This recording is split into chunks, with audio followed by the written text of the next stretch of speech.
So let's see out the questions. The question says a current carrying circular loop of magnetic moment m vector is suspended in vertical plane in an external magnetic field b vector such that its plane is normal to b vector. Now the work done in rotating this loop by 45 degree about an axis perpendicular to b vector is closest to. So यहाँ पर हमसे question में बोला जा रहा है कि let suppose कि इस तरीके से ये एक लूप है, उसको हमने प्लेन में सब्स्टिट्यूट कर दिया है. सो ये अलोंग एक्स डायरेक्शन को इंडिकेट करता है, ये जेड को रिप्रेजेंट करता है, और ये वाई को. Okay, let's say this has to be x और this is to be y और this is to be z. ठीक है. और जो डायरेक्शन ऑफ करंट होगा इस लूप से माना तो वो इस डायरेक्शन में है. ठीक है, दैट डजंट मैटर.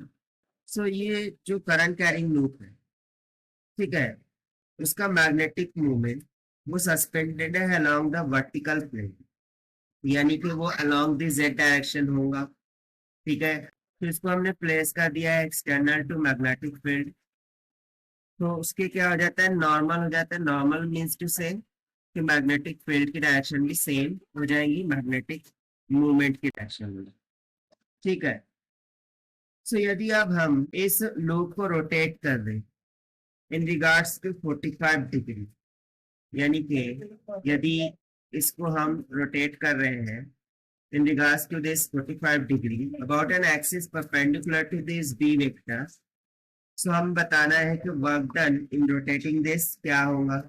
तो चलिए स्टार्ट करते हैं सोल्यूशन से. But before of its let's talk about the key concept which we are going to use here for this question. So since we remember the formula of work done for the magnetic moment, this can be given by m into b into me cosine of theta 1 minus me cosine of theta 2. So यहाँ पर m तो magnetic movement भी magnetic field है, और theta 1 जो होगा तो magnetic movement और मैग्नेटिक फील्ड के बिटवीन में इनिशियल एंगल को इंडिकेट करेंगे, और theta 2 will be the rotated angle of the loop about axis perpendicular to magnetic field, जो कि बेसिकली हमें अकॉर्डिंग टू क्वेश्चन कितना दे रखा है, 45 डिग्री की. तो इसी फॉर्मूले का यूज करके वर्क डन निकालना है. So we would say that W is equals to m into v into में कोसाइन ऑफ. तो यहाँ पर फिर थीटा 1 क्या होगा. तो देखिए मैग्नेटिक मूवमेंट और मैग्नेटिक फील्ड ये इनिशियली एक दूसरे के सेम डायरेक्शन में है, यानी कि parallel to each other. So parallel to each other means to say angle between them will become 0, while theta is the rotated angle जो कि हमें दे रहा था 45 डिग्री के ऊपर. तो चलिए फिर इसको हम सब्स्टिट्यूट कर देते हैं. So this will become md cosine of theta 1 यानी कि 0 डिग्री माइनस में कोसाइन ऑफ थीटा 2 कितना हो गया 45 डिग्री. सो ये हो जाएगा md कोसाइन ऑफ 0 का वैल्यू होता है 1 माइनस में कोसाइन 45 1 बाय अंडर रूट 2 के इक्वल होता है.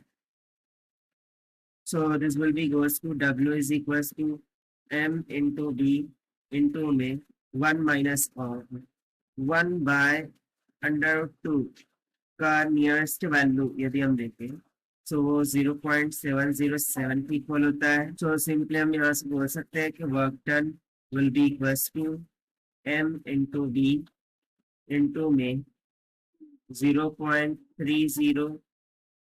ठीक है, इसका सब्ट्रैक्शन 0.30 आ जाएगा, यानी कि work done while rotating the loop will become सट equals to 0.30 times of md, और यही हो जाएगा हमारा required answer.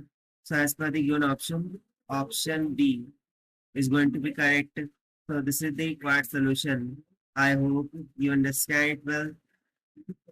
Best of luck. Thank you.